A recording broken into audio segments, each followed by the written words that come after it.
Hello guys, আসসালামু আলাইকুম। আজকে আরেকটা ব্লগ নিয়ে আপনাদের সাথে হাজির হলাম। আমাদের আজকে অনেক ইম্পর্ট্যান্ট একটা দিন, কারণ অনেক বছর পরে আমার বোনের প্রায় 6 বছর পর আমার বোনের কোলজোরে একটা বাচ্চা ছেলে সন্তান হয়েছে। আমরা ওই জায়গায় যাইতেছি আজকে 4 দিন 5 দিন ওইখানে যাইতেছি। দেখেন আমরা কি কি নিতেছি।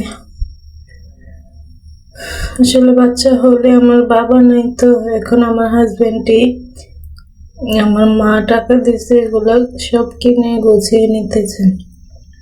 আমার বাবা নাই, কিন্তু আমার নানা আছে। আমার নানা সবসময় আমাদের সঙ্গে আছে। দেখেন আমরা কি কি বাজার করলাম। এখানে মিষ্টি আছে, মাছ আছে, কাপড় চোপড়, ছোট বাচ্চার বালিশ, আর অনেক কিছু, মোরগ আছে। এই যে বাজারগুলো আপনাদেরকে দেখিয়ে দিই। সব তো পলির ভিতরে দেখাও যায় না। আমরা এসে পড়লাম তাদের বাসায়। এই বাবুটার একটু দেখিয়ে দিই যে আমার বোনের অমূল্য রতন। আমার এই বোনের বাচ্চা হয় না বলে একটা সংসার ভেঙে গেছে, কিন্তু এখন এসে আলহামদুলিল্লাহ আল্লাহ বাচ্চা দান করলো।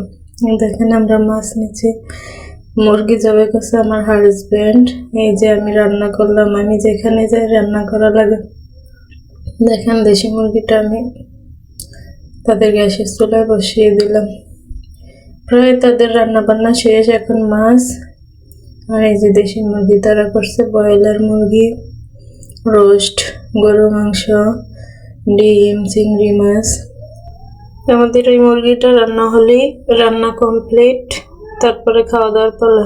সবাই পুরুষরা নামাজ পড়তে চলে গেছে, আমরা মহিলারা এখানে আছি। দেখেন আমি একবার দেখাই, ভাত, সালাদ, তারপরে আছে এই যে আমি দেশি মুরগি পাক করছি না, এটা মাছ, এটা হচ্ছে কাতলা মাছ,